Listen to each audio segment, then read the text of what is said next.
All right, so here's our video breaking down tempo, the importance of tempo, how it's written, and how to read it, all right?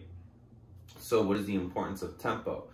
Tempo is gonna be a way for us to manage the speed that which you perform a lift, okay? So it's gonna help us ingrain more movement patterns so that they become stronger and more stable, make us slow down on a lift, make us speed up and be more explosive on a lift, make us perform pauses and things like that. So it's a really important aspect of manipulating how we perform the exercise.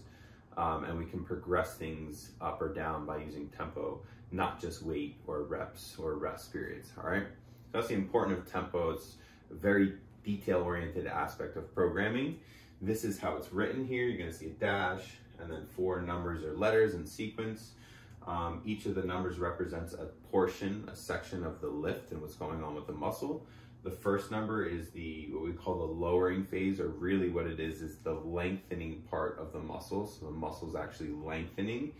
The next part is the part of the bottom of the lift, or the part where the muscle's at its greatest stretched length and pausing and not moving and isometrically holding. The third number is that muscle then contracting. That's usually what we call the lifting portion of the exercise. And then the fourth number is again a paused or an isometric hold of that muscle at its shortest state. So in a bicep curl, right at the top there, right?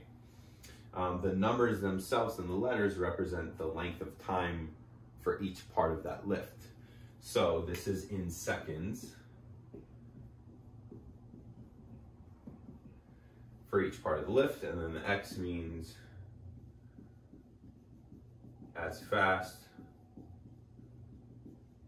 as possible, all right? So for this particular lift, this would look like 2 seconds down, 0 second hold at the bottom, as lifting as explosively as possible, and then pausing for 1 second at the top, right? So in something like a squat, 2 seconds down, 0 second hold at the bottom, lifting as explosively as possible, holding for 1 second at the top before the next lift, right? For most exercises, that's how you're gonna read it, straight across. For an exercise like a pull down or a pull up, you're actually starting on the concentric part, right? You're starting from a hanging position where your muscles are already at their greatest length. And the first thing you do is pull up and start the concentric or the lifting part of that exercise. So on a pull up, starting from the hanging position, you'd actually start here. X, pulling as hard as possible, holding at the top in that shortest muscle state, then lowering 2 seconds, and then pausing 0 seconds before the next lift, all right? So you really only have to worry about that for those movements where you're starting in that position.